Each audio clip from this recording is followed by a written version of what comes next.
This is the Fifth Estate Winning Headlines, your media police post. In this segment, we summarize some of the headlines that you may have missed this morning, but we also take a look at the political pieces that we call cartoons in this country. Today is the 13th of April 2021, and I am 2J. I am JM. And I am Miss K. Again, in case you missed today's headlines, here they are. Daily Nation, hope of reopening. The Standard, inside the tragic world of Sonko. And The Star, Ruto disowns Raila amid talks, Mount Kenya jitters.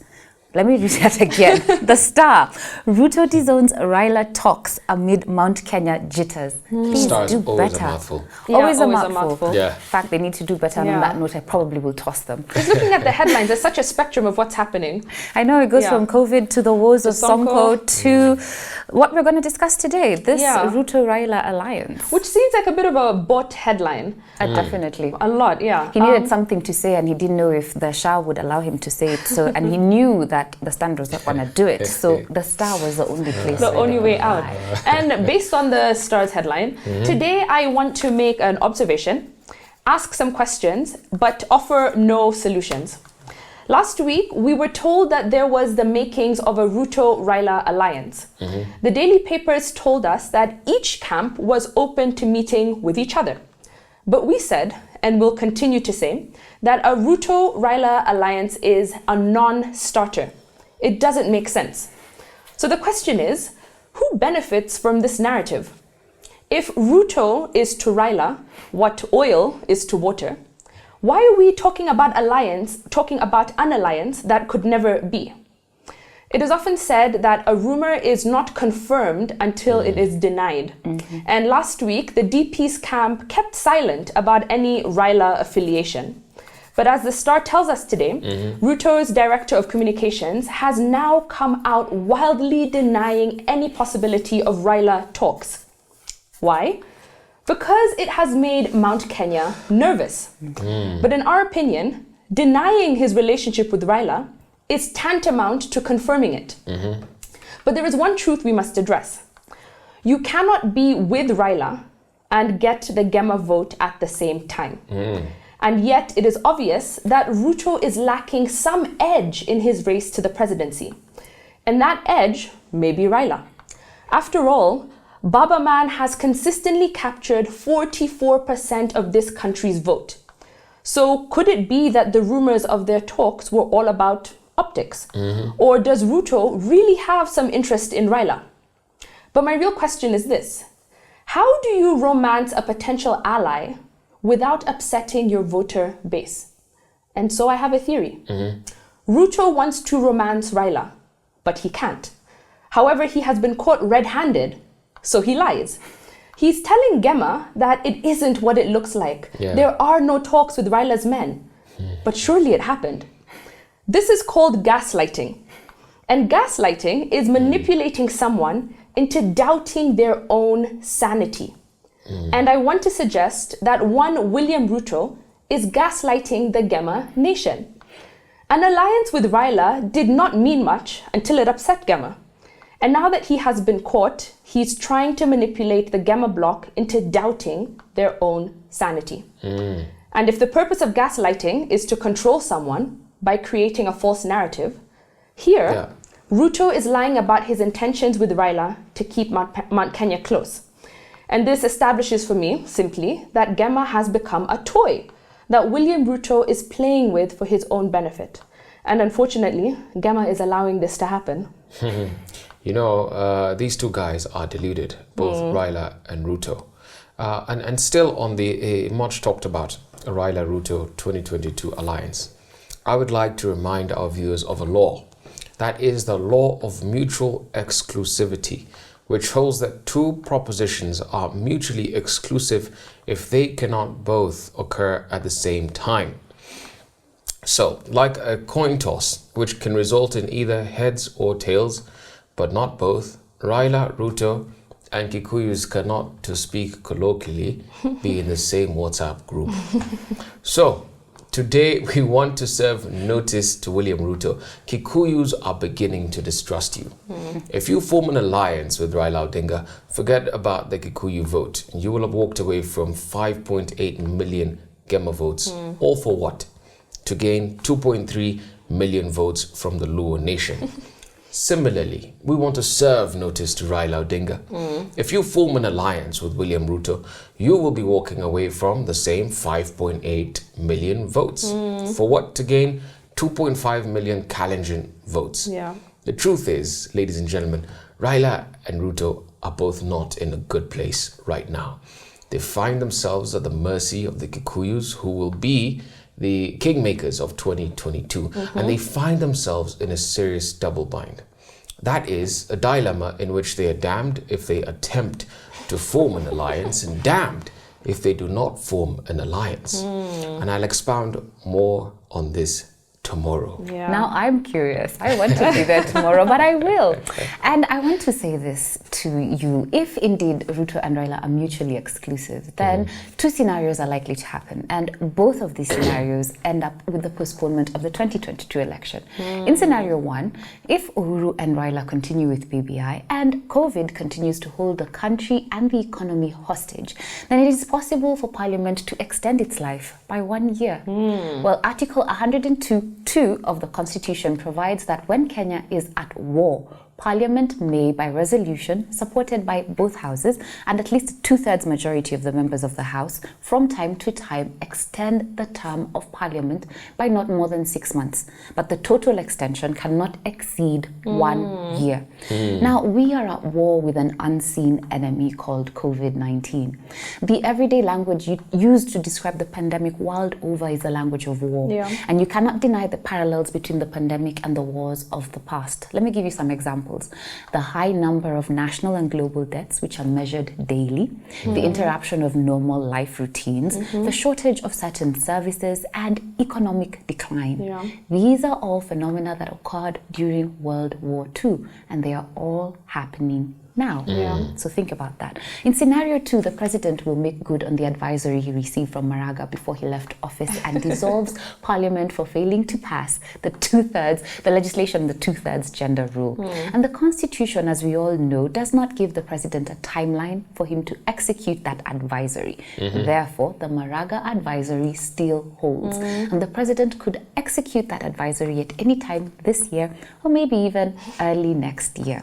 But because Kenyans are irredeemably litigious, someone will go to court asking it to explain to them why Uhuru chose to act on Maraga's 2019 advisory in 2021 or 2022, as if the court can read the mind of the president. Anyway, because these two scenarios will be interpreted by the judiciary, the person who becomes CJ is very important. And just to remind you, the president has the final word on who this person will be. Very true. Just think about those thoughts. Now, we have a 3-part criteria that we use to judge the headlines for you. We ask ourselves 3 questions. Is the headline topical or speculative, repetitive or groundbreaking, and thoughtful, or just plain lazy? So let's take a look at the Standard. Inside the tragic world of Sonko, I think we all moved on. Yeah, I think that's just an interesting headline with not much meat to it. Yeah, I think the Sonko saga, I think we're all bored of it. Yeah. And the Star, my mouthful. Though we discussed it for a while, Ruto However, disowns I Raila's still talks. go back to the fact that it feels like a bought headline. The fact that the DP's camp was quiet all of last week when this news was, raging through the country, and it's only on a Tuesday morning that they finally clear it, seems a bit... And it's William Ruto himself who told us that I'm keen on forming Exactly. an alliance with Raila 2 weeks ago. So For that reason, we do not Now he's support backtracking. envelope journalism. Yes, Out you toss go. it. Daily Nation. Hope of reopening, I think, will be our winning headline. Positive, yeah. For being positive. On to the political pieces that we call cartoons. Just like the headlines, we have a 3-part criteria that we use to break down the cartoons for you. We ask ourselves, is it humorous or dry, satirical or pessimistic, and effective, or just plain lazy? Let's begin with the Standard. yeah, so here in the Standard, we have the Men in Black, ODM's Men in Black, dragging Uhuru and Arab Singh into the well-appointed loan addiction rehab center there. Kind of looks like State House. Yes, and conspicuously missing is Wanjiku, your average Kenyan who is borrowing 1.2 billion shillings Every daily single on Fuliza. day. Let me just say, this is an utterly pessimistic cartoon. As I said last week, the government, it doesn't budget like a household. It is a sovereign borrower and a currency issuer. And so it has every right to accumulate the debt that it does and to pump it into development as well as consumption. So what do we think about the Standard? I think it's an inaccurate cartoon, as JM has said. I think that at all times across the world, the government and the people are a reflection of one another. So if Kenyans are borrowing 1.2 billion shillings a day, mind you, I think that's quite horrifying to think that it's a day. A day. And if you look at what the government spends that money on, those are services for the people. What do people spend their, fuliza on when they're borrowing between 3 and 4 a.m., right? That's true. So for that reason, I'd say because of this negativity, let's toss this cartoon by Gado and look at the Nation and the Star together because they're both dealing with the search for the new Chief Justice. I'll begin with the description of the Nation, where we have a mousetrap that's set on the table where the interviews are to be conducted. And what is normally the cheese is now the microphones. And I think any Chief Justice interviewee knows that if you open your mouth and say the wrong thing, then you are caught in this trap. Yes. And Justice Chitembe learned this the hard way yesterday. Yes, he did. Yeah. And in the Star, along the same lines, we have a hot seat that is on fire and some big shoes to fill. We don't know if they're gender neutral or gender specific. Those are male shoes. And then on the side, we have a podium that says JSC and a camera that is watching. And then the caption says, shortlisted candidates face the hot seat. I guess we'll start first of all with these gender questionable shoes. I think we all know that the requirement in the Supreme Court is that if the CJ is male, the deputy must be female and vice versa. So but, who's to say the CJ cannot be a woman? No, but guys, the shoes, let me just defend the shoes. In Europe and Scandinavia, women do wear brogues of this kind. I do agree that they wear brogues, but those look like Italian male shoes. If we flip them over, that would be. Do you see how accentuated this backside is? Ozone, you have a defender on your side. I know, but I still think that we should toss these cartoons. I agree, we toss both, yeah. And on that note, we have no winning cartoon. Now on to our final thought, but before we get there, don't forget to subscribe to our YouTube channel. What is our final thought? And now our final thought. This week we're going to be looking at a little bit of a different topic, and it is entitled Business Wars, and it is inspired by a podcast of the same name, which I suppose we could share with our audience. And today the first business war that we're going to look at is Boeing versus Airbus. And so this is the story of a battle for supremacy with the two titans of flight, Airbus and Boeing. And in reality, this has become more of a battle, really, between Europe and America, which I'll explain, for an industry that is worth over $190 billion yearly.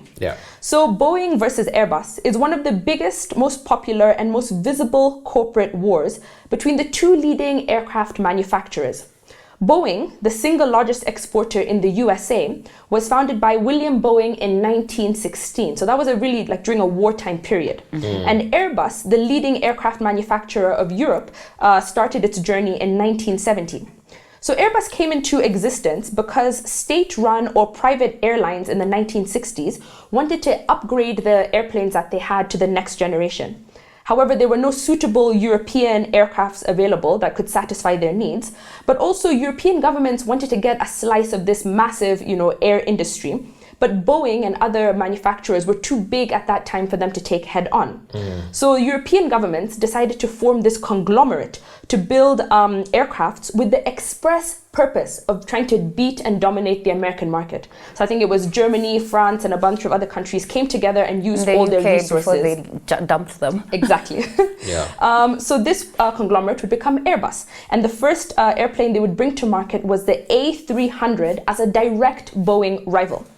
So despite having a 54-year gap between Boeing and Airbus, Airbus stood out as a very strong competitor, and they slowly began to grow their market share. And meanwhile, Boeing either bought out or outcompeted other US firms. So we see at some point the two major rivals are Boeing and Airbus.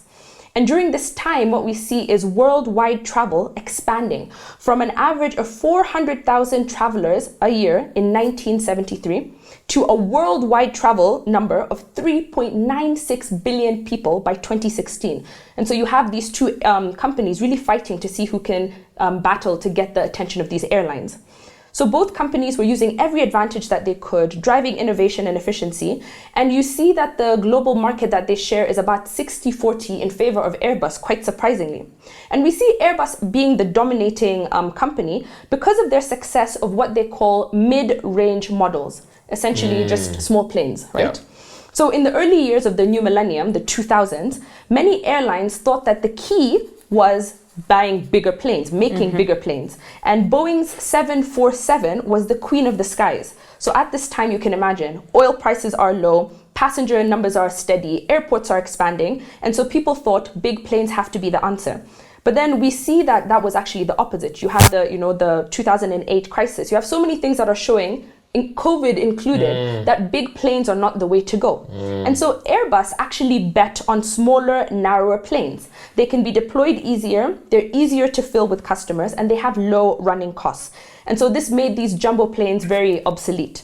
But I guess my point here is that this is only part of the story, right? This is only like towards the mid to late 2000s. And the reality is that this rivalry has really kept these companies on their toes, has kept innovation working really well, not only for airlines, but for passengers as well. And at the end, I guess the consumer ends up being the winner, right? That's true. I'll talk about the last stage of the battle between Boeing and Airbus, and which was fought on state aid. In the context of business, state aid is a practice of governments giving support to local key manufacturers or industries. And I personally don't think it's a bad thing. In fact, I think you should subsidize for your own local infant industries. Absolutely. So in 2004, the US lodged a World Trade Organization legal case against the EU for its member state support to Airbus. And what kind of state aid, do you ask? Well, the governments of Germany, France, Spain, and the UK provided Airbus with subsidies via launch aid loans for aircraft development, equity infusions, debt forgiveness, and other various financial contributions. And in 2011, the World Trade Organization ruled that the EU provided Airbus with billions of dollars of illegal subsidized financing that enabled Airbus to launch its wide-bodied and short-haul planes. Well, not to be left behind, the EU opened a parallel case against the US and also argued that Boeing also benefited from state subsidies as well as space and military contracts. You have to bear in mind that Boeing was a really old company, as Tuji has just said. It was founded in 1916, you said.